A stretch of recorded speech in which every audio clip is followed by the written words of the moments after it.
মাথা ঘুরে যাওয়ার মতো অবস্থা হবে। অবিশ্বাস্য কথা। এখানে যে এত আম বাগান আছে এটা আমি আগে জানতাম না। ধন্যবাদ ছোট ভাই। আমরা এখন প্রবেশ করছি। আর প্রবেশ করে যেটা আমরা দেখলাম যে এই বাগানে মানে ভিন্ন ভিন্ন জাতের আম গাছ রয়েছে এবং প্রত্যেকটা গাছে আম ধরেছে। যেমন এখানে যেগুলো আমার খুব দৃষ্টিনন্দন এবং চোখে পড়েছে সেগুলো হচ্ছে এই বাগানে আছে গোপালভোগ, হিমসাগর, ন্যাংরা, আমরুপালি এবং আরো অনেকগুলো জানি না, মানে নাম না জানা আরো অনেক সুস্বাদু জাতের আম আছে। এখানকার স্থানীয় যে দায়িত্ব আছে তার কাছে জিজ্ঞেস করলাম। তারা বলল যে আমাদের অঞ্চলে যে আমগুলো হয় এই আমের গাছগুলো এখানে রয়েছে এবং নিজের স্বচক্ষে দেখলাম। যদিও এখানে প্রবাসটা সংরক্ষিত, তারপর আমরা তাদের সাথে কথা বলে আমরা এখানে আলোচনা সাপেক্ষে এখানে ইয়ে করি। আপনি যখন ঢুকবেন মনে হবে প্রতিটি আম প্রাকৃতিক এক অনবদ্য শিল্পকর্ম। ছোট বড় সব ধরনের গাছই রয়েছে, তবে ছোট ছোট গাছের যে আম, এই যে দেখেন আপনি, মানে অন্যরকম ইয়ে হবে, অনুভূতি হবে। এবং কিছু কিছু গাছ একদম ঝুঁকে আছে, মানে আমের ভারে তারা একদম নুয়ে আছে এরকম। আর সবচেয়ে মজার দৃশ্য হচ্ছে আম বাগানে সকাল থেকে সন্ধ্যা পর্যন্ত কয়েকজন মানুষ আছে যারা ব্যস্ত থাকে গাছের পরিচর্যা। যদিও এখন আম পাকার সময় হয়নি, যে দেখেন কত সুন্দর আম। এবং তারা হচ্ছে গাছের পরিচর্যা করে, বাতাসে অনেক সময় আম পড়ে যায় সেগুলা সংগ্রহ করে, বাছাই করে, যেগুলা বাছাই করে ভালো আছে এগুলো নিয়ে যায় বাসায় বা বিক্রি করে দেয় স্থানীয় বাজারে। ওই যে দেখেন স্তূপে স্তূপে অনেক আম পড়ে আছে, এগুলো হচ্ছে ওনারা সংগ্রহ করবে, সংগ্রহ করে তারপর বাসায় নিয়ে যাবে, কিছু বিক্রি করে দেয়। আর ওই যে যেগুলো খাওয়ার উপযোগী হয়নি এগুলো দেখেন যে নিচেই পড়ে পড়ে পচে যাচ্ছে, অর্থাৎ এগুলার ইয়ে করে না। আর সবচেয়ে মজার বিষয় হচ্ছে আমের, মানে আম আমরা ছোটোবেলা থেকেই আমাদের অনেক গাছ ছিল বা আমাদের অঞ্চলে সবারই আম গাছ আছে। আমের সাথে কিন্তু আমাদের শৈশবের অনেক স্মৃতি জড়িয়ে আছে।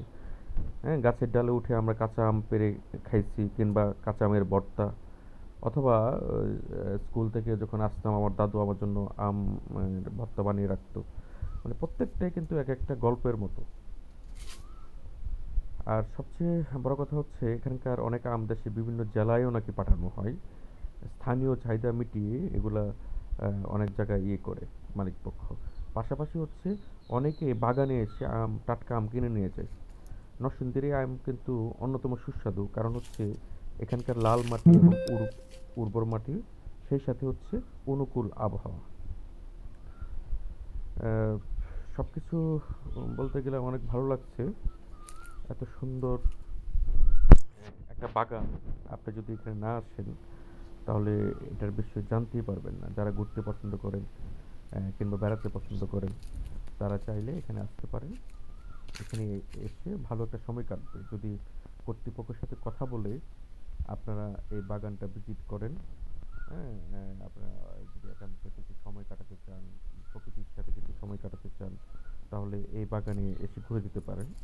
এই বাগানের আরেকটা বৈশিষ্ট্য হচ্ছে এখানে অনেক পাখি, বিভিন্ন ধরনের পাখিরা এখানে আছে। এই যে ছোট ভাই এবার সে নিজে হাত ধরে দেখতেছিল। আহ, যেমনটি বলছিলাম যে পাখির কিচিরমিচির আপনাকে মুগ্ধ করবে। যেমন আমাদের গ্রাম অঞ্চলে অনেক পাখি আছে, বা পূর্বে অনেক পাখি ছিল, এখন অনেকটা কমে গিয়েছে। তারপরে এখানে আসলে সেই পাখির কিচিরমিচির, প্রকৃতির যে আহ, নির্মল আনন্দ, সেটা আপনি উপভোগ করতে পারবেন। এই দেখেন ছোট ছোট গাছ কিন্তু আমে ভরপুর। আর এখানে এসে আমি অনেকটা আবেগপ্রুত হয়ে গেছিলাম যে এত একটা সুন্দর জায়গা আমাদের পাশেই, কিন্তু এই জায়গাটা সম্পর্কে জানতাম না। আজকে জানলাম। তো আমার একটা পরিকল্পনা আছে, আমি অচিরেই এই বাগানটায় আবারও আসবো, এসে এখানে বসে আমি ফেসবুকে লাইভ করব, লাইভ করে আপনাদেরকে দেখাবো। এটা আমার একটা প্ল্যানিং আছে। সবকিছু ঠিকঠাক থাকলে আল্লাহ হয়তো আমি এখানে যাব। আর পরিশেষে একটা কথাই বলবো যে ভিডিওটা আসলে একটু বড় হয়ে যাচ্ছে, তারপরও বলি যাদের ভালো লাগলে দেখবে। মানে আজকের এই ঘুরতে আসার পর বুঝতে পারলাম যে শুধু আম খাওয়া নয়, প্রতিটি আমের পেছনে রয়েছে অনেক শ্রম, ভালোবাসা আর প্রকৃতির অপরূপ মমতা।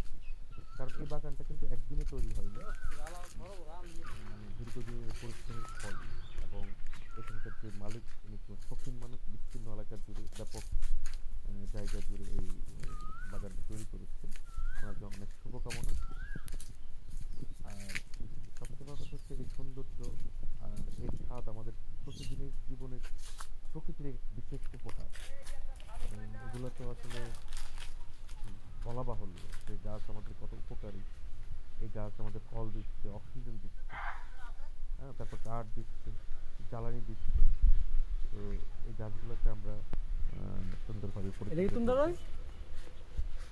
আর শেষের দিকে বলবো, আসুন আমরা সবাই প্রকৃতিকে ভালোবাসি এবং প্রকৃতির সাথে যারা জড়িত, যারা এই গাছগুলো পরিচর্যা করতে শ্রম গাম দিয়েছে, বিশেষ করে কৃষক ভাইদের বা শ্রমিক ভাইদের, তাদের আমরা সম্মান করি। প্রকৃতির এই দামকে আমরা গভীরভাবে অনুভব করি। তাহলে আসলে আমরা প্রকৃতি সম্পর্কে জানতে পারবো। আর বেশি বড় করব না, সবাইকে ধন্যবাদ জানাবো। আমার এই ভিডিওগুলো বা আপনাদের দেখালাম আম বাগানটা যদি আপনাদের ভালো লেগে থাকে, তাহলে অবশ্যই লাইক, কমেন্ট এবং শেয়ার দিয়ে পাশে থাকবেন। পাশাপাশি কমেন্টস করে জানাবেন আপনাদের কেমন লাগছে। যদি আপনাদের ভালো লাগে, অবশ্যই ধারাবাহিকভাবে চেষ্টা করব আপনাদের ভালো লাগার মতো এরকম আরও ভিডিও বানানোর জন্য। সকলের সুস্বাস্থ্য এবং দীর্ঘায়ু কামনা করছি। আজকের মতো এখানেই বিদায় নিচ্ছি। সবাই ভালো